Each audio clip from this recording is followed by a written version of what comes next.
कि बसंत पंचमी का महापर्व कब मनाएं, कौन सी तिथि को मनाएं, 2 फरवरी को मनाएं या 3 फरवरी को मनाएं। तो इस विषय पर चर्चा करते हैं।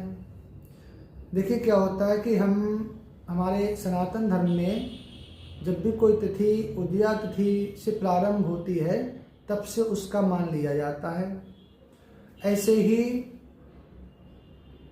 2 फरवरी को चतुर्थी उदया तिथि में है, लेकिन कब तक है? 12 बजे तक है। उसके बाद पंचमी तिथि लग जाएगी। लेकिन यदि देखा जाए कि मान किसका रहेगा, तो मान चतुर्थी तिथि का पूरे दिन तक रहेगा। अब अगले दिन 3 फरवरी को कब तक है पंचमी? 9:46 तक। अर्थात उदया तिथि में हमें 3 फरवरी को पंचमी तिथि प्राप्त हो रही है। तो बसंत पंचमी का महापर्व 3 फरवरी को मनाना ही उचित रहेगा सभी के लिए। तो बसंत पंचमी का महापर्व 3 फरवरी को ही मनाएं, क्योंकि उदया तिथि का मान हमारे सनातन धर्म में विशेष कहा गया है। और हम लोग ये विश्व पंचांग जो बनारस का है इसको इस्तेमाल करते हैं, और एक और महावीर पंचांग आता है बनारस का ही है, उसका इस्तेमाल करते हैं। तो इन दोनों पंचांगों में सेम रहता है। और जो जैसे राजस्थान का हो गया, हरियाणा का हो गया, इस तरह से अलग अलग जो पंचांग आते हैं तो थोड़ा सा समय का अंतर इसलिए आ जाता है इनमें, क्योंकि रेखांश और अक्षांश जो रेखाएं होती हैं इनके अनुसार समय थोड़ा बहुत ऊपर नीचे होता रहता है। तो बसंत पंचमी का जो महापर्व है वो 3 फरवरी को ही मनाया जाएगा। अब विशेष क्या होता है इसमें? देखिए, माता सरस्वती की विशेष पूजा होती है बसंत पंचमी वाले दिन, क्योंकि ये विद्या की और कहते हैं ज्ञान की देवी हैं माता सरस्वती। तो इसलिए इनका विशेष पूजन बसंत पंचमी को ही करना चाहिए। और माता सरस्वती से प्रार्थना है कि सभी को विद्यावान, यशवान, गुणवान, कीर्तिवान बनाएं। किसी भी छोटे बच्चे का यदि आप प्रथम बार लेखन कार्य, पठन कार्य प्रारंभ करा रहे हैं तो वह कार्य बसंत पंचमी से ही कराएं। ऐसा मानते हैं कि जो भी बालक बसंत पंचमी से लेखन कार्य, पठन कार्य प्रारंभ करता है तो माता सरस्वती की कृपा उस पर जीवन भर बनी रहती है। वह कभी विद्या का दुरुपयोग नहीं करता है।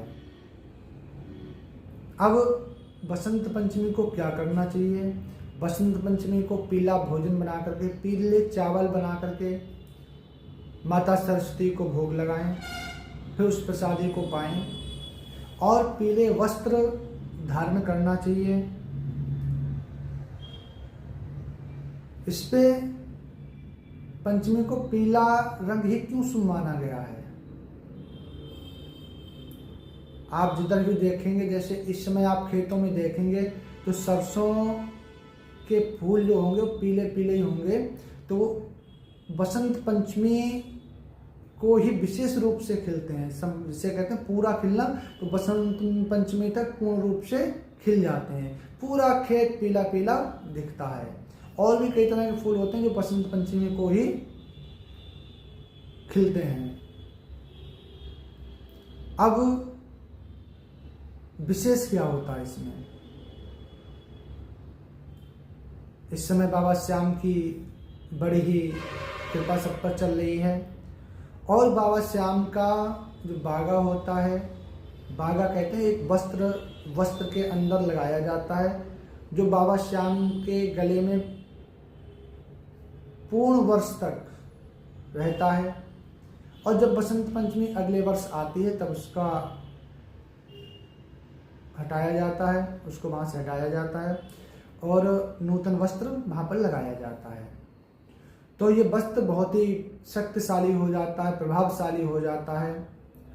और इसको भक्तों के लिए थोड़ा थोड़ा उसमें से काट करके या फाड़ करके भक्तों के लिए दिया जाता है। इसमें क्या होता है कि यदि किसी का बच्चा रात में डर जाता है, किसी को गलत स्वप्न आते हैं, तो वो उस बच्चे को ताबीज में धारण करवा के गले में पहना दीजिए। बच्चे का डरना, स्वप्न आना ये बंद हो जाएगा, बच्चा बुद्धिमान होगा। और यदि कोई भी घर में नकारात्मक ऊर्जा है तो उसको पूजा के स्थान पर रख दें, बाबा श्याम की आप पर बस भर कृपा रहेगी, हमेशा कृपा बनी रहेगी। बशर्ते घर में कोई भी गलत वस्तु ना लाएं, ना ही उसका खान पान में प्रयोग करें, तब बाबा श्याम की कृपा बनी रहेगी।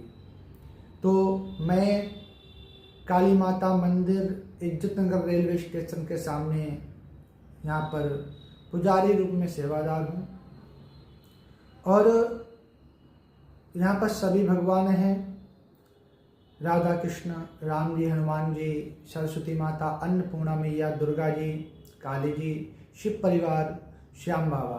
तो यहाँ पर भी 3 फरवरी को ही बाबा श्याम का स्नान, चंदन श्रृंगार और वस्त्र, बागा वस्त्र इत्यादि सब धारण कराया जाएगा बाबा के लिए।